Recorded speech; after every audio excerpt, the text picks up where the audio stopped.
I'm Mike. And I'm Adam. And this is Stuff and Waffle. Two friends talking about stuff, and often as not, waffling with frequent reference to Bond cars. Now, last week it was incredibly well documented, wasn't it? That I pulled out another point and have achieved double points now, you see. Yeah, I remember something about that. Yeah. Don't really focus on the scores much. You know, they're not very important. It's not about numbers. You know, you don't have to quantify everything. You know, it's life's an experience. It doesn't all come down to cold hard numbers. You know. Okay. No, I'll take that. I'll take your experience analogy and go. Well, currently I'm experiencing 10 points and you're experiencing 8. So. Yes, that has not gone unnoticed. I know, so childish.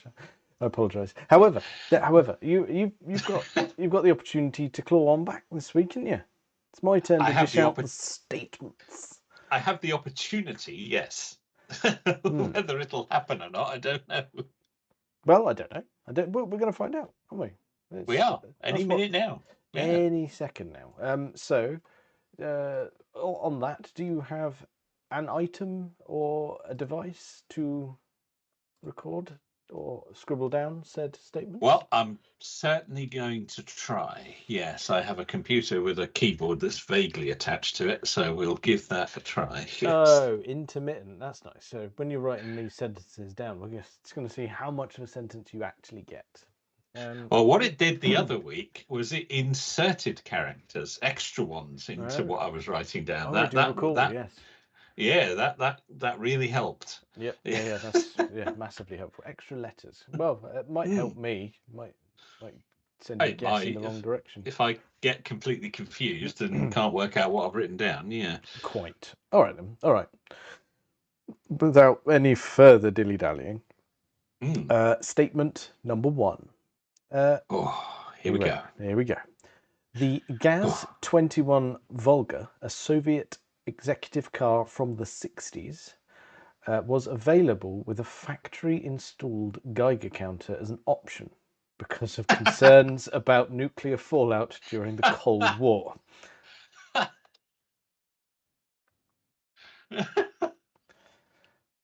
Okay. Oh, I hope that one's true. I can't spell Geiger. Never mind. That's right. As long as you know what it says. Yeah, it's fine. It's fine. Wow. Yeah. Okay. Yeah. Gaz was a big manufacturer in Soviet land. Yeah. There's some quality vehicles over there. Yeah. Oh, absolutely. All right. I hope that's true. You can mull that one over. Okay. So statement number 2. The Peugeot VLV, launched in 1942, was an electric microcar with an optimistic range of up to 50 miles, and it was designed to bypass German fuel restrictions and material restrictions during the Nazi occupation of France. Well, okay, just give me the details again. The Peugeot I've got to Peugeot VLV. The Peugeot VLV, launched in 1942, was an electric microcar with a somewhat optimistic range of 50 miles, designed to bypass German fuel restrictions and material restrictions during the Nazi occupation of France. Wow. Okay. There's a lot going on in there, isn't there? Oh yeah, I was busy. Okay, not sure what to make of that one. All right, fair enough. But don't decide now. You've got statement number 3 to contend with. No, that's all right. Yeah. Okay. The Alfa Romeo TZ3 Stradale Zagato. Hold on. Whoa. Hold on. Back in your box. Alfa Romeo. TZ3. Z3. Stradale Zagato. Okay. Right, you got that. Has has some underpinnings and a drivetrain based on a Dodge Viper. Wow. Okay. Okay. So, have at it. Oh, we got 3 good ones there, haven't we, Stop it. Oh, for God's sake. So it's a technical issue. One moment. Okay, well, just to be clear, we can still hear you, so it's safe as houses. Yeah, no, we're there. It's all right. It just did a weirdness there. Right, okay. Let's have a think about that. Okay. The Gaz 21 Volga, you said. I assume that's VULGA. VOLGA. Oh, Volga, So, of course. Yeah. Not yes, vulgar. Yes. I mean, it doesn't look brilliant, vulgar. I'll grant you, but to call it vulgar is probably a bit of a stretch. Well, in those days, it would have been quite risky. Yes. Yeah, okay. Geiger counter. Was it like, I mean, if you can give me this, was it like another gauge on the dashboard? Was it sort of built into the car? Did they give it to you in a box in the boot? Or it was rather unceremoniously made part of the dashboard. Okay. With it being the executive offering from Gaz, I mean, and we use executive in the loosest sense of the word, executive for Soviets, I suppose. It was an appalling bit of engineering. Yeah, getting a Geiger counter attached. Token gesture, should we say? Yeah, okay. I mean, the Gaz stuff wasn't for your everyday person, was it? This was for party officials and high up. Particularly this one. Yeah. This will be probably, mind you, would it be as high up as probably government or KGB, maybe? Mind you, they'd probably want to be a bit stealthier, wouldn't they? Mind you, Cold War, were they stealthy or were they obvious? Oh, let's not get into that. I think they were quite obvious, but yeah, we're getting into a whole other area, getting out of the area of cars there, really, I think. But yes, it was party favourites and military leaders and people like that who had that sort of stuff. It was also rumoured, I think, that they had petrol brought in from Europe as well, because the Russian stuff was a bit, well, should we say, a bit harsh on the engines. Yes, I have heard that. I mean, to be honest, we could do a whole episode on the Cold War if but we're middle-aged men. We could lose ourselves in that. Oh, we could. That's true. We could. We'd enjoy that. Yeah, we'd enjoy that. Okay. Well, it's feasible, but don't know. All right. Don't know. Peugeot VLV 1942 electric car. You said a range of around 50 miles. That would be, well, I say early for that technology. Of course, as we've said many times, electric cars were around a long time before internal combustion. So it's not that the technology didn't exist.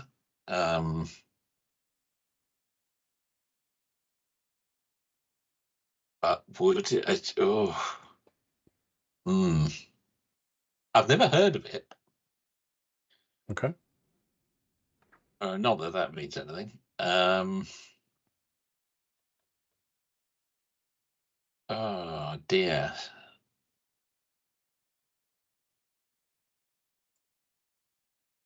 (1942). It seems a bit early, but as I say, electric cars were around before then. You said it was built as part of the resistance. Not necessarily. It wasn't built as part of the resistance. It was more built to get around the restrictions that the Nazis put on the French. Right. So it was to allow certain people in France to go about their daily work without contravening the ban on certain things, such as fuel or use of certain materials. Okay. That's certainly very plausible.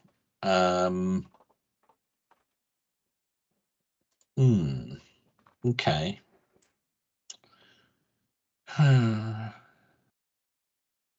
Now, Alfa Romeo TZ3 Stradale Zagato. It's quite a thing, isn't it? It's a bit of a mouthful in terms of name, yes. Being based on a Dodge Viper. That's quite plausible too. So what you're telling me is I've given you 3 plausible statements. That's what I've said so far. Okay. Yeah, that is what I've said so far. Alfa Romeo TZ. Would they want to use a platform from Dodge being part of General Motors and Alfa Romeo? What year are we looking at for that? Don't know. I don't think I'm allowed to give you that. No, probably not.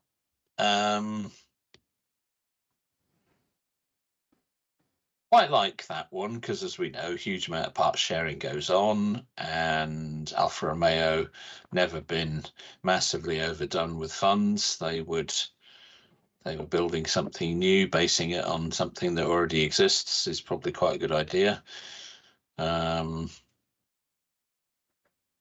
Yeah, quite like that one. I quite like the other two. I just think that one of them is utter nonsense. I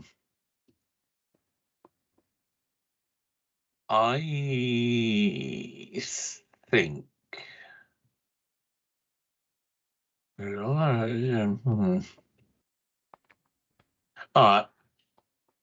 I think I'm just going to go for it here. Okay. Let's have it. Yeah, I'm going for it here. I'm going to say that the gas with the Geiger counter is nonsense, and the Peugeot and the Alpha are true. You locked in on that, yes?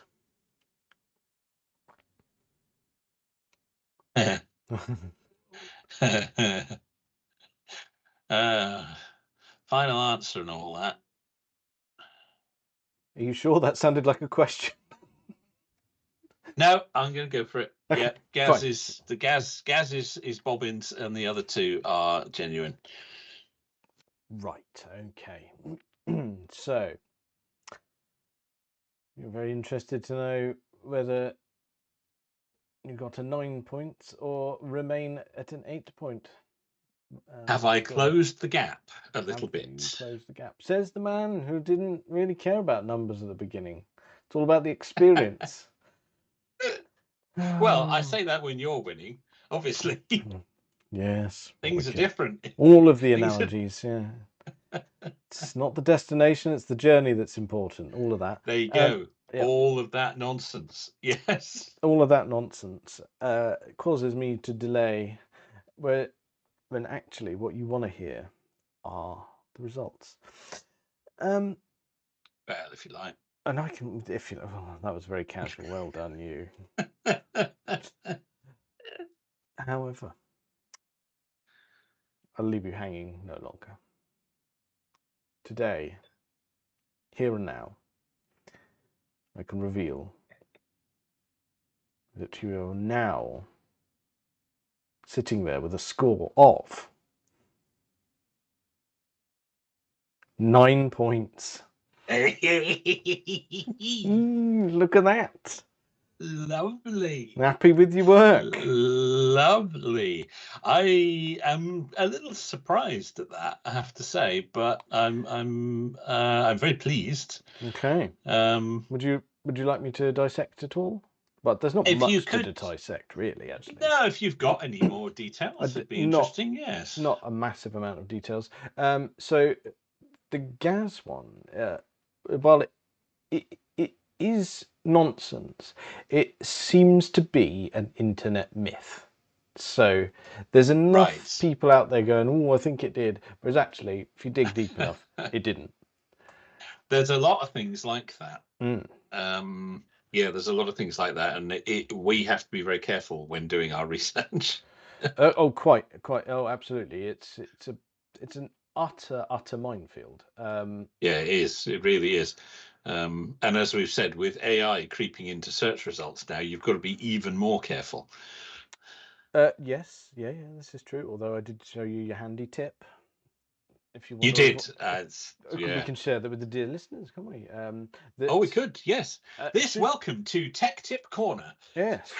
Should you do your Google search and be fed up with getting your AI summary at the top or your AI result first thing, just after your search term, just put -AI. Job done, and it will go back to how Google results used to look. Perfect. Real results instead of made up nonsense that it has built around whatever term you've searched for. Yes. However, so I thought I'd pick that one because there are places that give it hints of truth. I've had that a few times when researching statements, in that you see it on a few websites and then you dig a bit deeper and you discover actually that is total nonsense. Yes. But there are places out there that swear it's true. So Peugeot VLV, or Voiture Légère de Ville, which means light city car. Very good. I like the accent you put into that. That's very good. Guess who's been learning French in the past year or so? Yeah. Of course, if there's any French people listening, they won't understand what I'm talking about. But anyway, yes. No, they'll shrug and that'll be it. So this was a car announced in 1941 and then produced in 1942, and it was powered by 4 12-volt batteries, and claimed top speed of 22 miles an hour and a supposed range of 50 miles.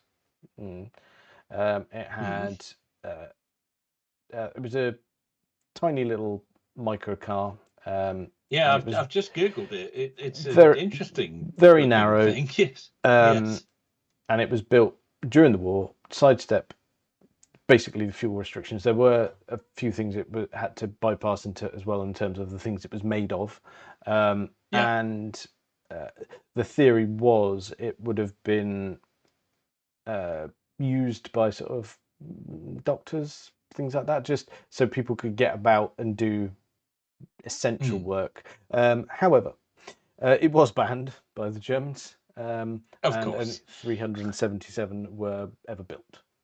Oh, proper rare then. Yeah. Do any survive today? You can find one in the Peugeot Museum. Oh, okay. Oh, very good. Which very good. It does look quite a cool place actually. The Musée de l'Aventure Peugeot. There you go. That's what it's actually called. I'm very impressed. There you go. So I don't. That, isn't it? Lovely, yes.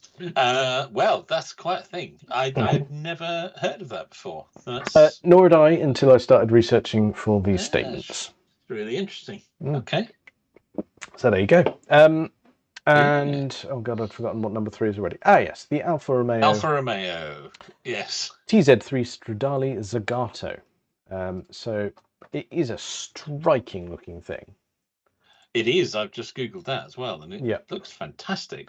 It really is. And it's Zagato were basically commissioned and went, right, come on, make it so. And some of the underpinnings are supposedly bits of 8C, which I think you can probably see. But then as soon as you get to an interior shot, you go, yeah, that's a Dodge Viper. So I'm just looking at pictures, and it really does. The 8.4 litre V10, and I believe the gearbox is actually the ACR box, the one that was used in the Viper ACR. So it's a bit more of an upgraded gearbox. Cool. And it looks very Zagato. It's got the obligatory double bubble in the roof. It's what a thing. Looking at it, though, with that information, you can sort of see it's a little bit vipery. Just in its sort of the width of it and the sort of side profile particularly. It does look quite vipery. I don't know if that's your brain playing tricks, but it's the interior. It might be. It's the interior that does it for me. Yeah, absolutely. Dead giveaway. Yeah. Well, there we go. Look, we've learned things. We have. There's nothing but education there, isn't it? Yeah, absolutely. It's a service we provide, this stuff, you know. Yeah. What do you think of that? What do you think of that? Very good. I really like that Alpha as well. Yeah, that is lovely. I've just found some pictures of the interior, and yeah, absolutely, they didn't try and hide that at all, did they? You put an Alpha badge on the steering wheel. Off you go. Yeah, yes. All done. But there we go. You were victorious. You did very well. I was. I thought another point. I thought they were quite good ones this week. Very good. Did exceedingly well. Because there even the false one had internet truths about it. Yeah, well, it was plausible.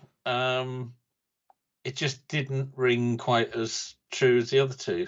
It just didn't seem as plausible to me. No, and I know what you mean. And it's that thing of going, well, would they have putting a Geiger counter in a car, in a Soviet car, would be perceived as a sign of weakness? Well, it would have demonstrated concern for the well-being of those inside, and that certainly was not a feature of the Soviet regime. So that was that kind of didn't quite ring true. With the health and safety, they weren't big on that. No. In fact, they'd have probably preferred people to not know there was radiation about. Yeah, quite. I mean, you've only got to look at near the collapse of the Soviet Union and Chernobyl and their insistence on going, no, everything is fine. Yes, yeah, quite. It's not. I mean, but I love the way that they, as well, when they measured the radiation initially, they went, no, it's fine. And they're like, yeah, but nothing's wrong. Your Geiger counters that you've got on site go to, what is it? It was 3.6 roentgens per hour, something like that. And they went, yeah, but that's all it's reading. And you go, no, it's maxed out. Yeah, it's way beyond what this instrument can read. Well, I mean, again, we ended up in Cold War territory, but actually, the reading was somewhere around 15,000 roentgens per hour. So there we go. Sorry, completely adequate instruments for the situation at hand. Yes, we could do a whole episode on that. But what, Cold War or just Chernobyl? Both. Yeah, dangerous. Isn't it? It was. Yeah. Yeah. It still is, some may say. And it still is a bit, yes. Well, not only from radiation, it's also quite tense in that particular area. There's a bit going on, isn't there? That's my really sort of delicate way of putting it. Really captured. Yeah. What's going on? It's a bit tense. Yeah. Yes. Yeah. Thank you for that, our reporter on the ground there. Yes. I'm not going on the ground there. Sod that. No. Oh dear. Very good. Well, good same time next week for that. Yes, and we'll see whether you can pull it ahead again, or if you're stuck spinning your wheels. Well, yeah, maybe. I foresee a victory on my part next week. Do you now? Yeah, I'll be all over that. Anyway, before we speculate wildly on future performance, where would you like to head to next? Because we've got a few bits and bobs that we'd like to tick off. There's a few bits going, isn't there? Should we, because we don't want to end on a miserable story, so should we touch on Lotus at this stage? Yeah, go on then. Yeah, there's a bit of bother up in Hethel. So we've heard. Yeah. Job losses, numbers of which are rising steadily as the days go on. Yeah, we had, I think initial reports were around the 550 mark, and I think that may have crept up. Well, initial reports were around the 200 mark. They've now risen by about 550. I see. So we're now somewhere between 700 and 800 job losses. Shit. And so estimates are that the factory is now well below 1,000 employees, which calls into question whether it actually has enough people to function as a factory. But first off, it's really bad but certainly for the workers, this is terrible news. Yes, it is indeed. Yeah, no one needs that, for goodness sake.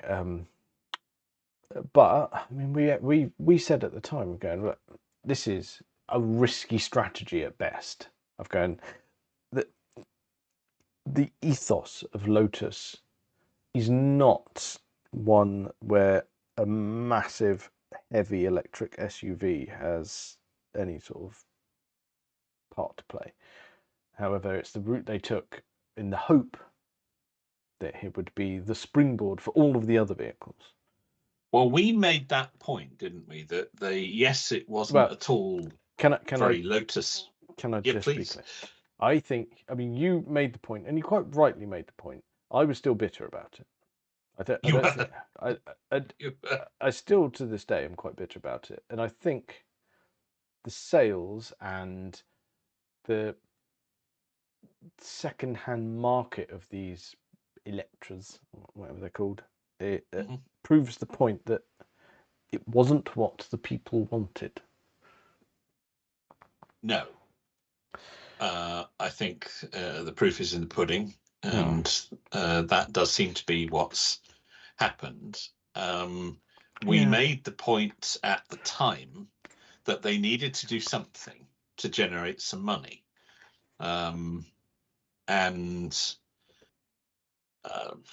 I guess they jumped on the bandwagon with everybody else building big, heavy electric SUVs, and thought, yep, that's the direction we're going to go. We're going to do this. We're going to make some money so that we can then get back to developing the kind of cars that Lotus is known for.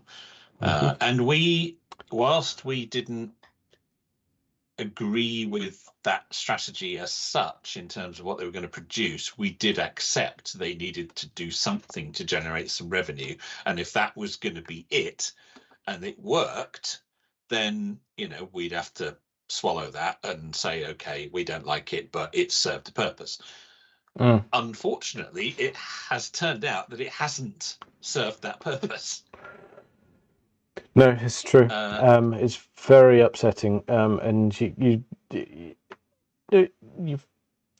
they should have gone against the grain, shouldn't they? They should have gone, let's just do sports cars.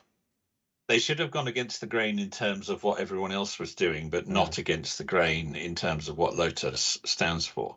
Yeah, and that's what's undone them. And they went the wrong way. Now, it's easy to say that. It's easy to say that with hindsight. I accept. Yeah. It might have worked. It might have. I mean, it is a genuine shame it didn't for the people involved. Granted, yeah. No, I'm sad that it hasn't worked. Yeah. I did see a little while back. There's one of the little sections of Reddit that I very much enjoy is I've spotted this car. What is it? Always a fun game. Yes, that sounds like our kind of place. Yeah, right up our street. And someone had spotted an Electra and didn't know what it was. And someone immediately went back to him and said, "Oh, it's Electra." Oh, right, okay. And there was a bit of discussion about explaining what it was. And they went, "Oh, yeah, it's an electric SUV." And then some quick-witted fellow responded, and it was an absolute genius response. So again, you could charge the car to full if you attached a generator to Colin Chapman's corpse with how much it is spinning. I did see that. Yes. Yes, I saw that reposted somewhere else, and yes, that gave me a chuckle as well. Yeah. There's that ethos thing right there. Yes, it is. You could generate enough power to charge it to full. Yes, yes, that was quite good. However, I don't want to make light of the situation too much, and I think it's a real shame that this is happening. Are we in danger of losing Lotus completely? I think it's genuine risk. Sales of the Evija, the sports car. If you like that, that sounds like a noise beginning with E. Yeah. Have not been very good. There is now also an electric sort of executive saloon in the sort of Tesla Model S, Porsche Taycan type of area. Oh yeah, that booming sector of the market. Booming, yes, booming sector of the market. Yes, absolutely. For fuck's sake. So that isn't going well either. I don't think Harry did them a lot of favors when he ditched his Evija in favor of a McLaren, saying that the Evija was, which he had to wait for quite a considerable time. No, hang on. Evija was the upcoming electric sports car, wasn't it? It's the Emira that's the current one. Emira, sorry. Well, like you said, they're all sort of E beginning noises. Yes. Yeah, the supercar stroke sports car one is the one I'm talking about. Yeah. That hasn't gone terribly well either, and that, you could argue, is very much in line with what Lotus is all about. But that hasn't gone well either. Oh no. So you've got to think, well, what's going on? Because if they can't even sell something that is in line with what the brand stands for, then but I mean, we're seeing this all over the place, aren't we? It's I mean, look what's happening to Jaguar. All sorts this week, actually. It's yes, there's more news there. Companies going against their traditional branding, and it ain't working. But I am very sad about what's happening at Lotus, and I hope they can cling on to something. Fingers crossed. Back to basics. I hope we're not looking at the beginning of the end. No, but that it is big job losses, somewhere between 700 and 800 jobs so far, and the number is rising. So, yeah, I mean, clearly it's going to reduce production, whether we see some models discontinued completely. Don't know. Things are unclear at this stage. Yeah. As with the Jaguar news that we bring you, we'll report back on this one. Yeah, we'll keep an eye on it for sure. Yeah. But we'll come back. Jag. It's been an iffy week.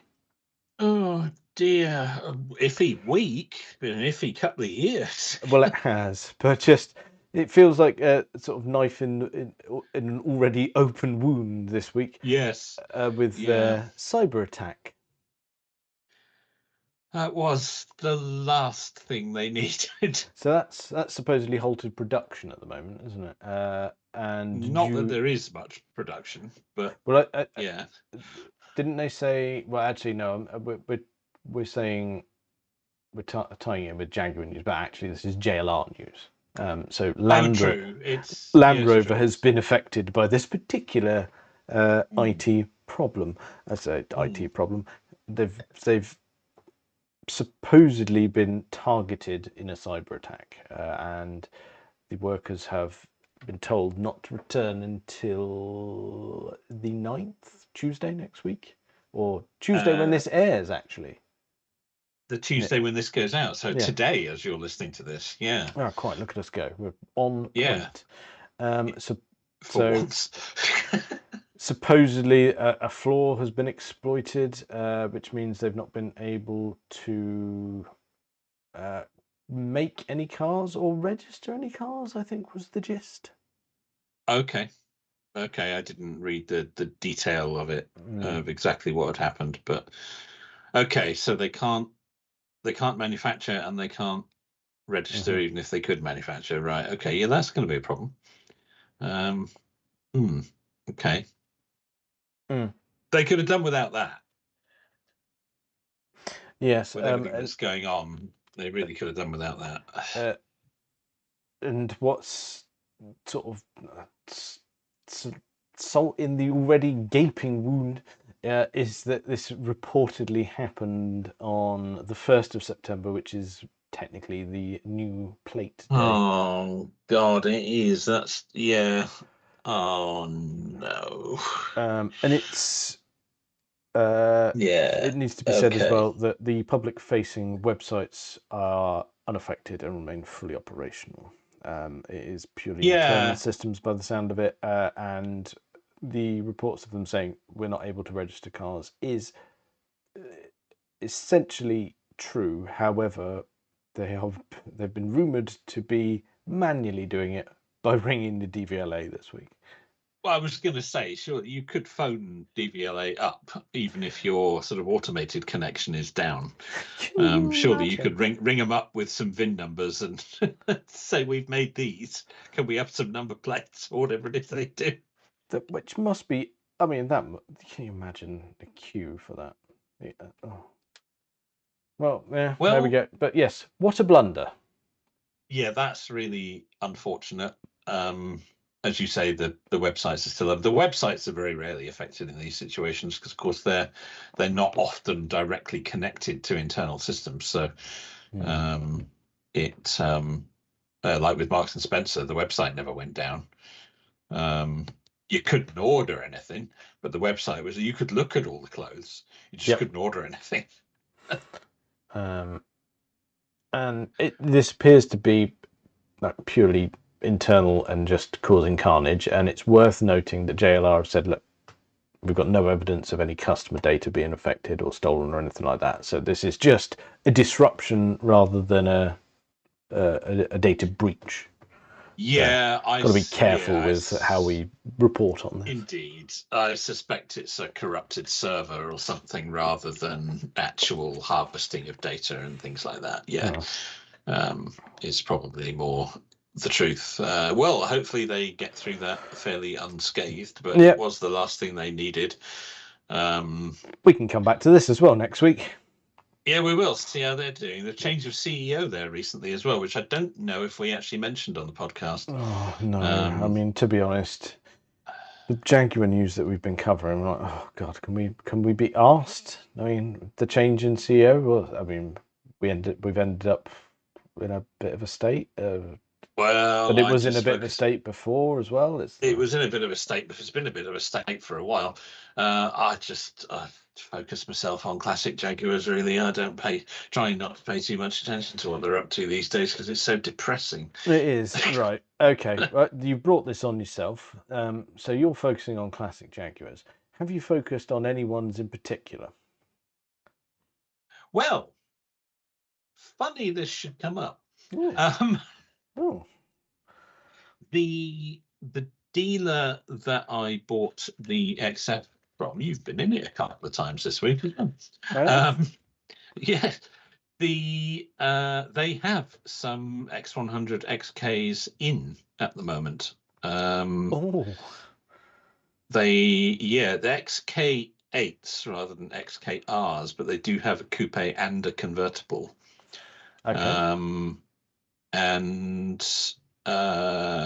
Yes, they're not. Well, obviously, I know where they are because I bought my car you've been there. Yeah, I've been there. Yes. Yeah, you got the hang of it. So, yeah. So, maybe even if the particular ones they have are not ones that I would want, it might be rather convenient for a little parking of the posterior in there. Well, why not? Indeed. Yeah, get a feel for it. Exactly that. Yes, exactly that. So yes, there might be an opportunity there. Okay, yeah, that's good. That's good. And like you say, you've had dealings with them, so that's good. I have. They were very good when I bought the sport brake. Yeah, it's always nice. Always nice. So ebbing ever closer to Prescott.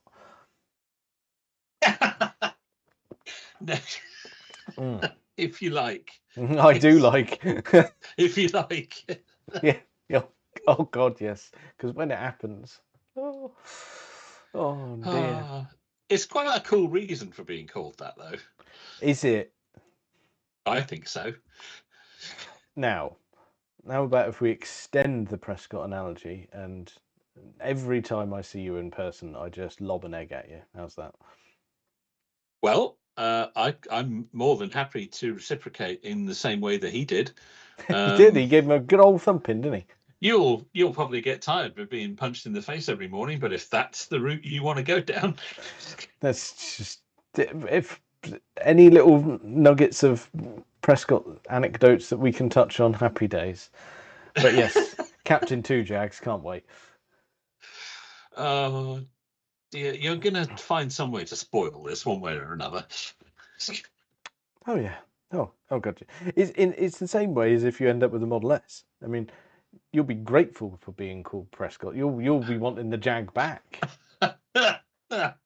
Yeah, that'll be off the charts if I decide to go down that route. I mean, you'll be wrong, but it'll be yeah, I'll have to put up with it. Yeah, Yes, I accept that.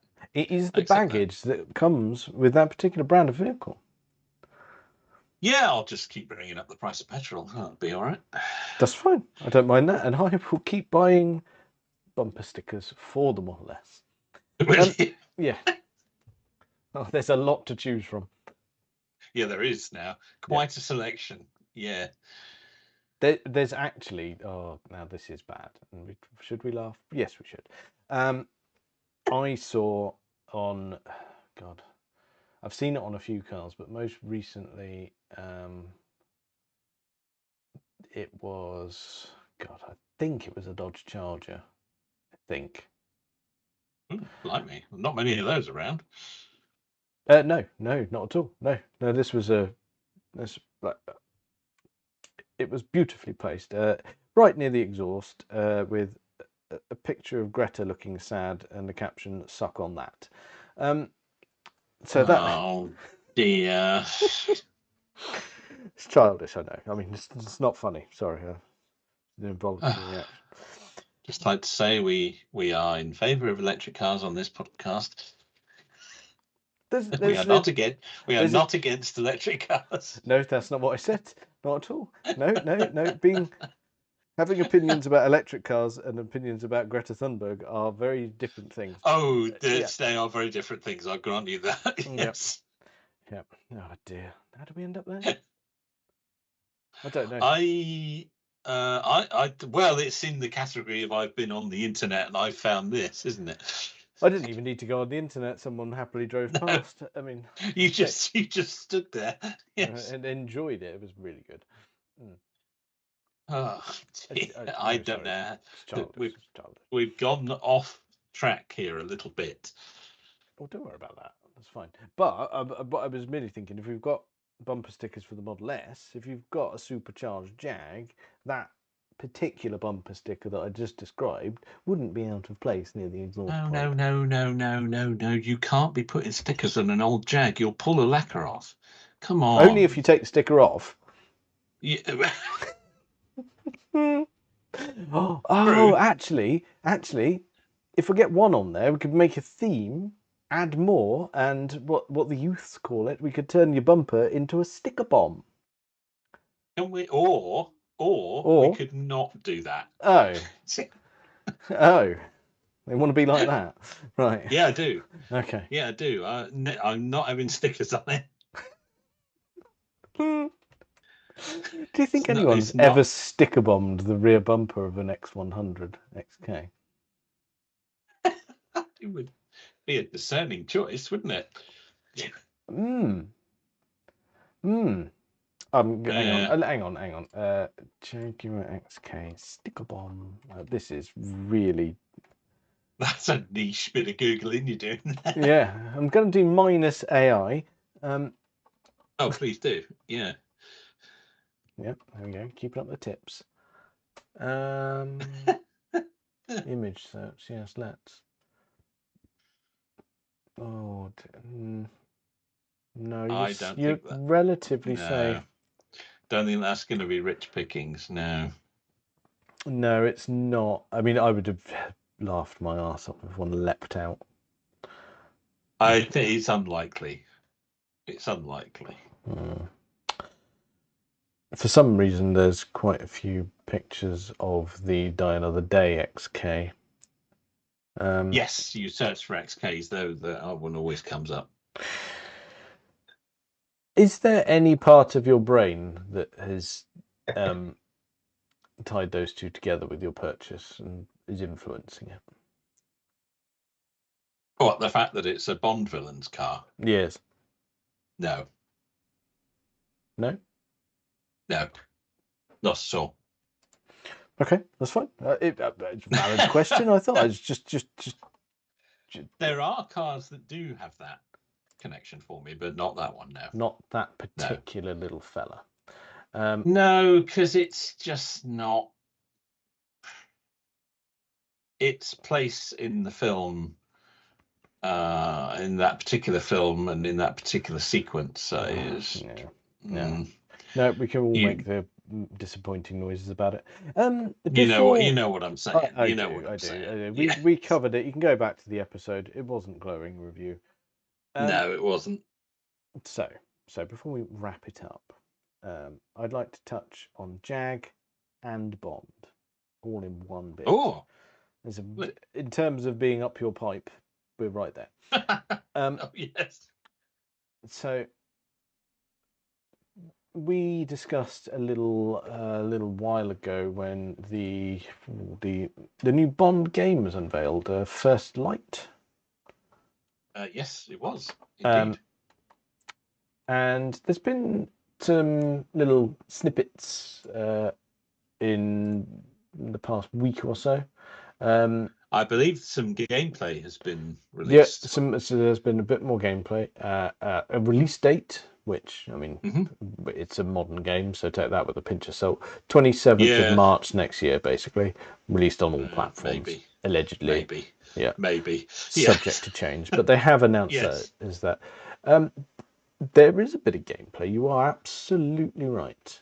And it features Bond imitating being a valet parker, and he then jumps in an X350 XJ and goes and parks it. Oh, there you go. That's a good choice. See, I thought you were going to say of all the times Jag has appeared in a Bond film, which one has the strongest? Do I have the strongest feelings about? And the X350 XJ is up there. Now we've seen an X350 XJ a few times, so it's interesting that they've chosen that. Well, that's very good. Yeah, it's probably something deliberate about it. Let me. Well, it seems to Hang a on, game I'll that's been furnish you with a quick link. Okay, seems to be a game that's it's quite knowing, isn't it? It's they've done their research. They've read the books. They've watched the movies. They know what they're talking about. Yeah. I think we're in, like we said at the time, I think we're in relatively safe hands. Well, it's quite a colour, isn't it? It's green. Yes. It's more akin to the green of the aforementioned Die Another Day XK. Yes, with that a bit. This is toned down a little bit, not. Yeah, that's nice. That's nice. But yeah, there you go. I thought you'd like that. Yeah, as we said, loving your work. When this does make its appearance, we'll be all over it. Oh, we will. We will. This is our kind of game. Yeah, yes. yeah. We've made the bold call and said this will probably be our first game review. So yes. Oh, it might well be. Yeah, it might well be. So very good. I like that. And of course, we detected from the trailer that Bond himself was driving a Aston DBS. Yes. However, in the colour of another screen hero. Indeed. Yes. The one driven by Roger Moore in The Persuaders. Quite. In Bahama Yellow, I believe. Which is a stretch, because I've seen that colour in person. Well, we've seen the actual car. We both have. We both have. Yes, that was our moment of going. We didn't know each other at the time. We were at the same show. No. We've compared our photos from the same show, and they're awfully similar. Yes. They're almost identical. Yeah. Yes. We photographed all the same cars that day.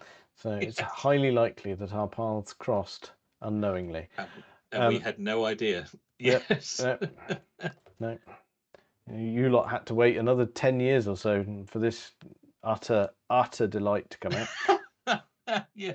If only we knew what the universe had in store. But yes, it looks like a mustard colour in person, I'll be honest. Yeah, it works better on film actually than it does in person. Absolutely. On that particular car. However, that is the car they seem to have given him at some point, which again is very knowing. Yes, yeah. That's not an accident. No, it's very deliberate from a very poignant film, and well done to them.